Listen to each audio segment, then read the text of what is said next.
Hindi naman ako nagsisisi sa pagpili sa naging libangan ko lalo na dito lang ako naging masaya at komportable ngunit siguro ang kalungkutan dulot ng pag-iisa ay isang bagay na hindi pwedeng makakasanayan ng sinuman.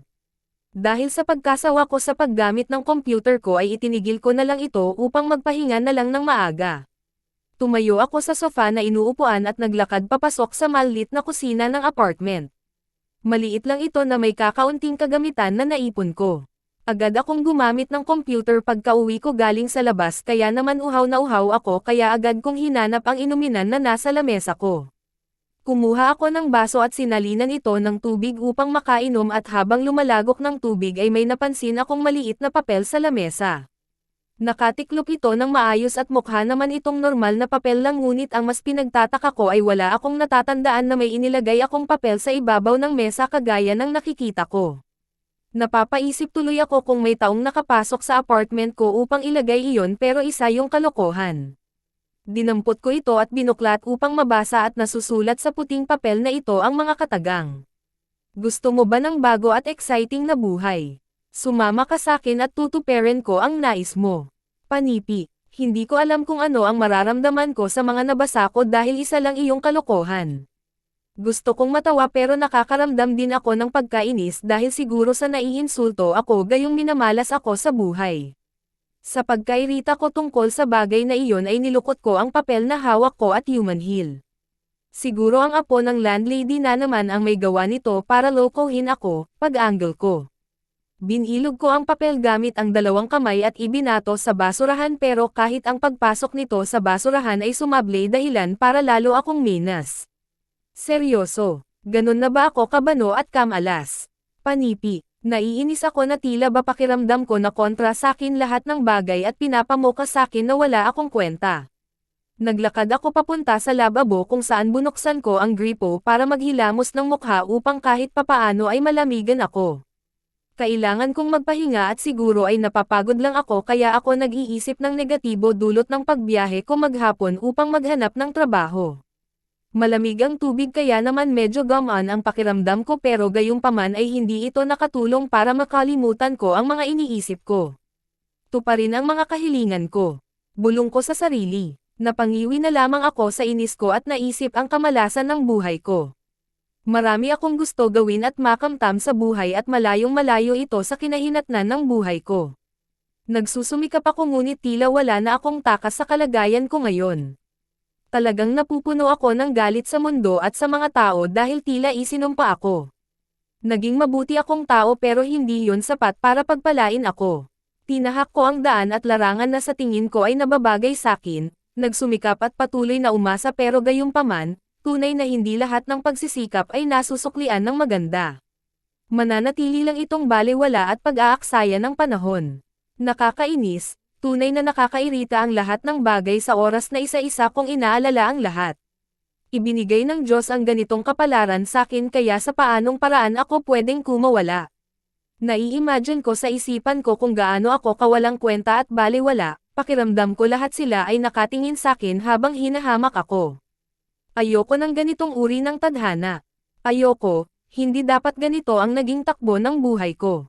Dahil sa pagkabalisa ko at pagkablangko ay sumagi sa isip ko na wakasan lahat ng problema ko. Lumingon ako sa gilid ko at nakita ang paminggalan kung nasaan ang mga kasangkapan. Sa pagkakataon na yon ay humakbang ng mag-isa ang mga paa ko at bunuksan ang lagayan ng plato kung saan naroon din ang bagay na iniisip kong susi para makatakas sa kalagayan ko. Nanginginig ang kamay kong kinuha ang kutsilyo sa loob nito at itinutok sa braso ko. Naiisip kong laslasin na lang ang pulso ko upang maubusan ng dugo at mamatay. Masyadong nakakatakot at alam ko na masakit pero ang mga paraan na lang ito ang tanging pwede kong gawin. Halos hindi ko mahawakan ang mga kutsilyo ng paayos dahil sa panginginig ko habang umaagos naman ang pawis at luha ko dahil sa halo-halong emosyon na nararamdaman ko. Wala nang atrasan ito, isang hiwa lang at matatapos na ang lahat sakin. Lahat-lahat. Buo na ang desisyon ko pero tila may kung anong bumabagabag sa akin na gawin ito. Natatakot ako sa tingin ko pero ano ba ang pakialam ko? Ano pa ba ang kinatatakot ko? Iiwan ko na ang walang kwentang mundong ito sa oras na ituloy ko ito. Patuloy na nanginginig ang kamay ko habang nakadikit sa balat ng mga pulso ko ang talam ng kutsilyo na hawak ko. Bakit ako nag-aalinlangan? Tulungan mo ang sarili mo makatakas sa realidad mo. Pero ang hindi ko alam sa mga sandaling iyon may isang nilalang na nanonood sa mga ginagawa ko.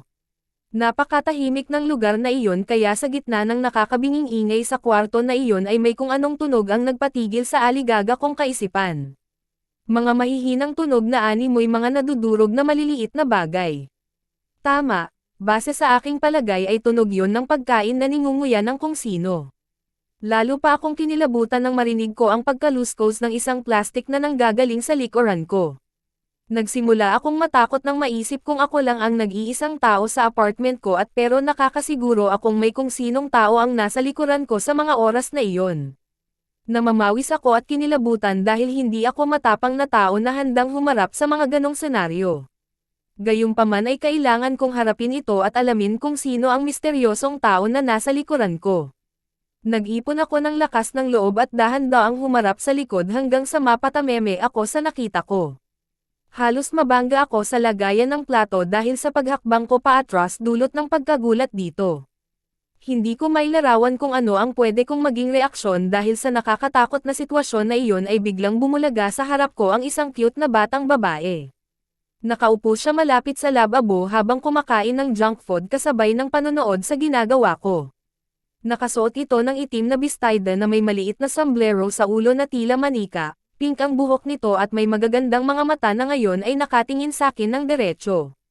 Isang totoong gothic loli. Dapat ba ako matakot sa napaka-cute na batang ito pero sandaling nawala ang pagkamangha ko nung naisip ko ang sitwasyon ko.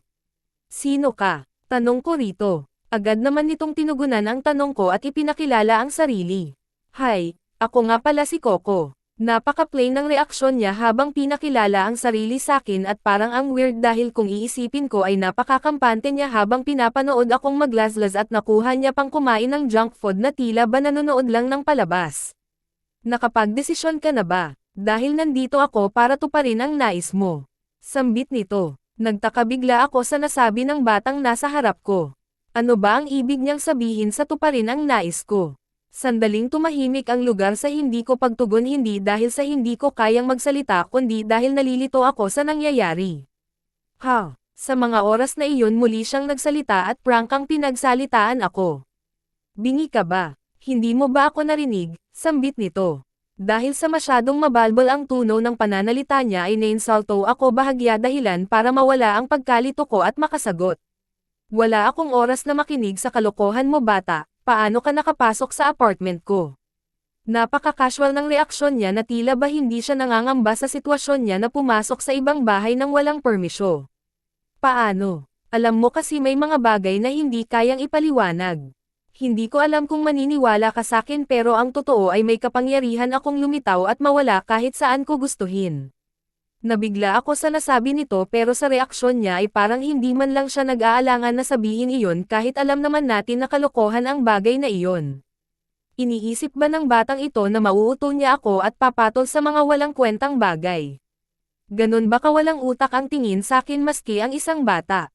Kapangyarihan ha? Nasisiraan ka na bang bata ka?